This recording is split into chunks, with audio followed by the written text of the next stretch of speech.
kanilang kanto sa Valle Verde para ganapin ang pa-training ni Coach Mark. At kasama natin ang mga player na dumating dito ngayon. Ako nga po pala si Rich Benedicardo, Tagalangkaan 1, Das Marinas, Cavite. Abot kamay. Ako po si Redden Layo sa Tagalangkaan 1 din po, Das Marinas, Cavite, abot kamay. Ito po yung kasama. Kane Pilutin, taga San Luis. Ronnie Baris po, taga Langado po. Lenin Infante po, Santa Cruz 1, Das Marinas, Cavite. Bago po kami pumunta dito sa course na to, nag-ano po muna ako ng umaga, nag-jogging lang po muna ako para mas malakas lang. Ang ginawa ko po ay kumpletong tulog at kain at nag-exercise po noong umaga. Kompletong tulog tapos po tamang pagkain para healthy po bago. Ano din po na nag-training po tapos para makapaganda po dito sa yung natulog po ng umaga. Kumpletong tulog po, tas kain madami, tas training tuwing umaga. Ayo, baka may gusto kayong shoutout mga family nyo, mga tropa nyo, mga team. Team or brand na gusto nyo yan, oh. Wala po. Shoutout sa mga taga Santa Cruz 1, mga tropa dyan. Shoutout sa mga taga Phase 1. Shoutout sa family ko. Shoutout kay Princess. Shoutout sa buong abot kamay.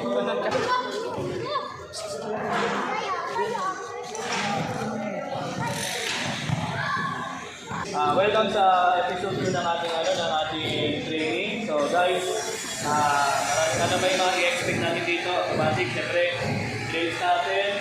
Siyempre, yung attitude, yan at kailangan i-maintain pa rin. So walang yung dito yung mga bargal na may mga balasumas yung ugaling. Okay? So papakilala ako sa inyo sa mga bago sa inyo dito. Yung mga hindi mo kilala, ako si Coach Mark, o mas kilala natin ang tawag nila ang tatay. Dito na kayo sa ating pamilya. So, tatawag nyo na lang sa akin ay tatay na lang. Okay? Mas prefer ko na tatawag ako na kasi respeto na. Okay? So, kaya pamilya dito. So, yun nga. Boys, so may papaano ko sa inyo, may papakilala ko sa inyo. So, ang ibadagdag natin dito sa ating tinatawanan dati kasi hindi siya nakakaano masyado, kilala siya doon sa kanila, pero hindi siya masyado nakaka-attempt ng finals, championship, MVP. Pero ngayon, dire-diretso yung niya. Wala na sumali dito, dire-diretso na yung kanyang mga exposure. Ano ba yung mga to? So meron siyang nag-champion siya sa DPBL 25U, sa kanilang intercolor. Sa yung DPBL Poblacion yun, kilala dito sa Das Marinas. So, player din siya ng regular season ng MMWBL. Sumali rin siya sa Interbarangay 2 beses na. At siya rin yung nag-champion last episode. Ano ba yung mga nakuha niya? Achievement niya, siya yung naging captain nun, at saka MVP sa MMW All-Star ng Season 2. MVP rin siya sa Victoria Intercolor. MVP rin siya ng Kabanatuan League. Hindi qualified din siya ng Das Marinas Poblacion Basketball League. At siya yung MVP rin at champion sa last episode ng Papawi series natin sa 2v2. So sino siya? Mas kilala siya. So yan, Sean Boom, si Ian Austria. Iyang dito. Okay guys, magandang tanghali sa inyo. Ha? Tanghali na po. Pero wala dito. Hey guys, ako nga pala si Ian Austria. Dati matagal na ako naglalaro ng basketball. Pero nung sumali ako dito sa MMW family, Ubit may code dito. dito ako nag-grow. Basta kilala ako dito at napakarami ng opportunity na nangyari na ako. Dito sa MMW, hindi lang mga kaibigan ng nakikilala. Hindi sa pamilya. Okay yan. So, nakita niyo na kinakabahan siya, di ba? Actually, hindi sila kasi sasanay rin sa ganito, yung nakaharap. Kasi Kapal ang mukha niya, try nyo, kayo magsasalita dito. Siyempre, medyo talagang kakabahan kayo.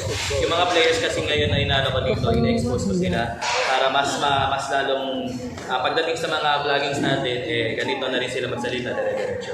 So, Ian, ano yung naging mo dito? Ano yung mga natutunan mo dito sa pamilya natin? Marami.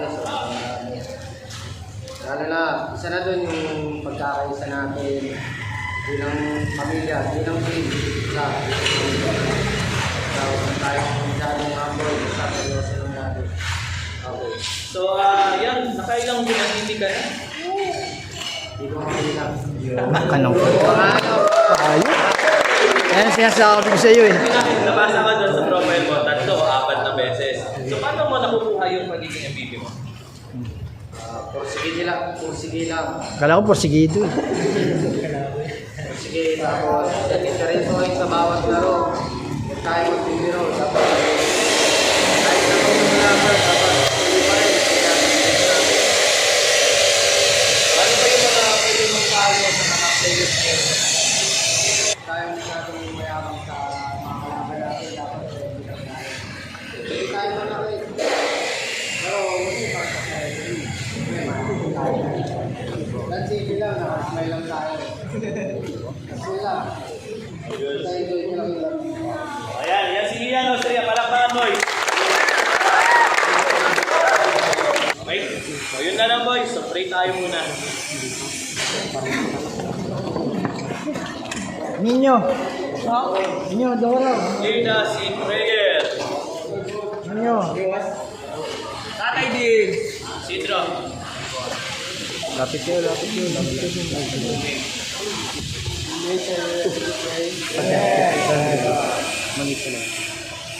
Lord, maraming salamat sa araw na to na ligtas po kami na pagpunta dito at yun lang po Lord God, gabayan niyo lang po kami sa mga darating po namin liga at Lord God, magpapasok po kasi kami sa mga injuries at yun lang po Lord God, maraming po salamat.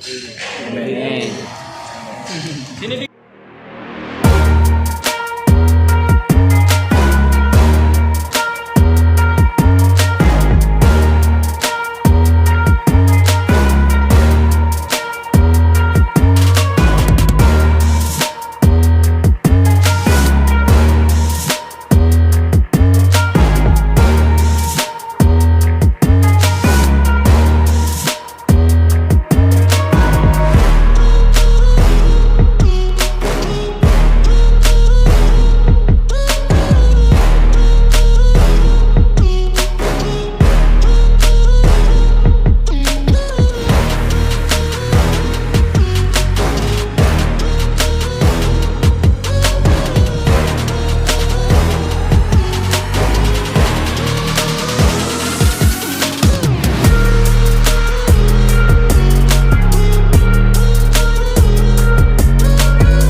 Let's go. Training you.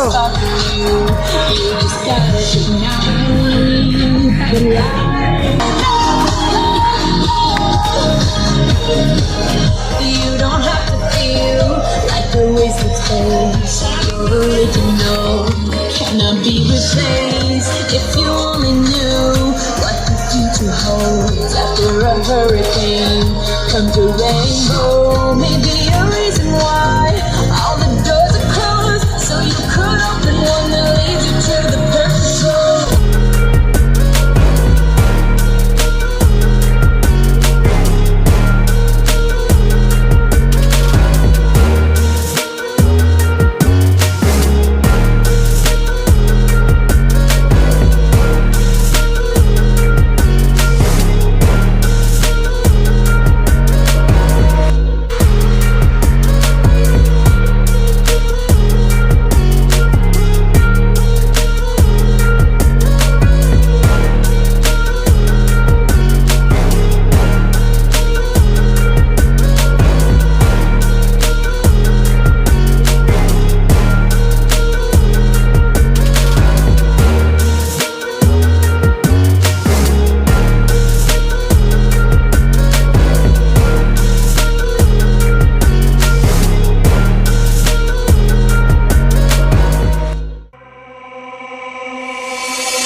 tayo sa Valle Verde, Langkaan. At sila ang mga napili nating i-interview para sa pa-training ni Coach Mark. Andito si Saya Alison, sa Langkaan, boss. Mervin Mark, Espiritu, San Agustin 1. Rainil Pate, Santa Cruz 1. Jan Del Monte, Gentil po sa kawain po. Adrian Jan Ledesma, Dato Ismael na. kamusta ang pa-training ni Coach Mark dito sa MMW at anong masasabi niyo sa mga itinuro ni Coach Mark at sa mga kasama nating nag-training dito? Sa tingin ko, magiging successful to kasi natin yung mga kanina, footwork pa lang, marami na nahirapan.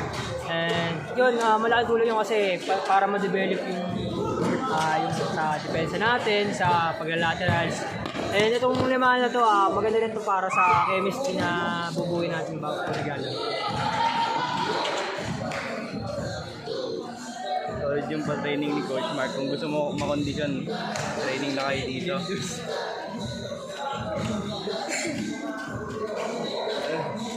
Masasabi ko lang sa pa-training ni Tatay, wala talaga akong masasabi, talagang sobrang solid doon. Marami ka talaga matututunan sa training ni Tatay. Kaya training lang kayo ng training palagi pag magpapatraining si Tatay. Ano yung mga masasabi niyo sa mga kabataan na at mga player na willing ding sumali din sa mga gantong pa-training at sa mga liga ni Coach Mark? Ngayon pa lang simulan nyo na habang bata pa kayo kasi verte kayo kasi kayo mga bata, marami pang liga na pagdadaanan, bata pa kayo. Kasi halos yung generation ngayon, mga 2006, bumababa, mga 2005, malalakas na. Yung mga future generation dyan, mag-training na kayo dito para mas ma-develop skills nyo.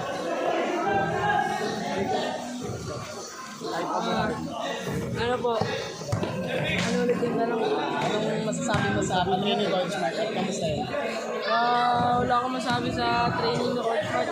Gagawin ko to araw-araw sa barangay namin para tuloy-tuloy ko to. Masasabi ko lang sa mga batang gusto, mga nagpapalakas pa maglaro. Sali lang kayo ng sali sa mga liga hanggang sa ma-expose yung laro nyo. Ensayo lang na ensayo. Tapos subok lang ng subok sa mga tryout para mas humusay pa. Alright. Baka may gusto kayong shoutout sa family nyo, girls rin, or mga gusto kayong promote na team. Shoutout sa magulo ko, tapos shoutout sa nanggaw sa akin. Member pa. Shoutout sa mga taga-barangay ko dyan. Shoutout sa mama ko, pati sa ex ko. Minawalan kasi ang mag-basketball. Shoutout dun sa mga tropa ko sa Asia, sa Dato Ismail, sama na kayo sa training namin, lagi nyo tinatable. Shoutout kay Mama, di pa kayo tutuloy. Salamat. Ayun lang, maraming salamat sa inyong cooperation. Ito.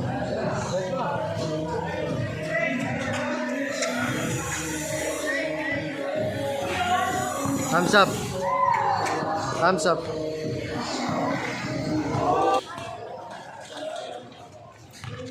So yung mga naman kanina, yung mga yung lalaki naman sa Batang Pilipino pagkatapos dito, nilaloko ko na kayo, tinapos ko na kasi yung iba sa inyo, mamadali na umuwi. Okay, so yung boys, yung mga natutunan nyo dito sa drills natin, like yung dito yung apat, ang dami yung skills na makuha doon. Una, fake. Pangalawa, pag na-layout kayo, make sure na na ititira nyo muna sa sa ring. Tapos huwag kayong tumingin sa kalaban, ay sa kakampi nyo. Yung iba kasi sa inyo, for example, diretso dito. Pag yun na-layout, nakatingin agad sa kakampi, doon sa kakampi mo, sa tingin nyo kakagat yung kalaban. Hindi, di ba? So ang gagawin nyo, dumiretso kayo, diretso doon sa doon sa ring. Kasi ang target natin dyan, i-score kayo sa ring. Di ba? So, ang gagawin natin, diretso, pag kumagat yung kalaban, i-kick out natin. Kaya nga, dadalhin dito di ba? Para isanay doon. Ngayon, kapag nasanay na kayo, nasanay kayo mag-kick out, lagi yung nilalapag ang bola, then, saan nyo pwedeng magpasambitinan, di ba? Kung nakilala nyo yung si Calboy o si Kikano, edi makukuha nyo na rin yun, pwede na kayo makipagsabayan. Pero kapag hanggat hindi pa, at malaki yung kalaban, makukuha na yung bola sa inyo, that's the time na yung magagamit na yung kick out. Kaya nyo kasi tinuturuan na mag-box out. Importante yun. Kahit na maliliit yan, alam mo kung papansinin nyo, bigyan ko kayo na isang magandang halimbawa. Di ba, ang mga batang Pilipino, nakita nyo, hindi sila ganun kalalaki. Pero bakit yung nakakalaban na, mga nakakalaban? Mga taga, sino yun boys? Tagaytay. Ang Tagaytay, puro mga 6-footer, pero bakit nasaan? So, ibig sabihin, ginagamit nila lahat ng mga, may mga natututunan sa training. Katulad yan, yung fake, screen, tapos yung box out. Kapag nag-box out tayo, kahit malaki yan, hindi makakatalon yan kapag nalaparan ng katawan. Okay? So yun dapat yung mga gagawin mo rin. Hanggat nandito kayo, yung mga natututunan nyo dapat dito, i-apply mo. Okay? So yun lang naman boys. So ano pa ba? Yung mga tumitira naman sa gilid, napansin ko, tuwang-tuwa. Kaya hindi naman dapat na ganun lang. Once natitira kayo, make sure na lahat yung parang for pang crucial na. Hindi pwedeng hirang bahala na lagi. Okay? Make sure na laging nakamaganda yung posture nyo, titira nyo, at saka yung laging last parang crucial lagi yung datira. Okay? Kasi yung iba sa inyo, papakapatid, bahala na. Kung 50-50 yun, diba? O pwede 8-20. Yung 20% sa supply, 80%, yung 80% sa supply, 20% shoot. Pero kapag consistent na kayo na tumira, yung naka-formation kayo ng maayos, edi makakashoot kayo ng mas malaking porsyento na makaka-score kayo. Okay? Ano pa ba? So yun lang naman sa ngayon boys. May question kayo boys?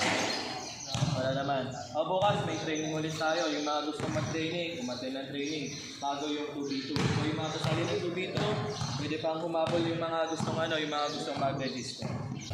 Wow! Tapos na tayo. Sige. Tayo na boys! Ikas in Miguel.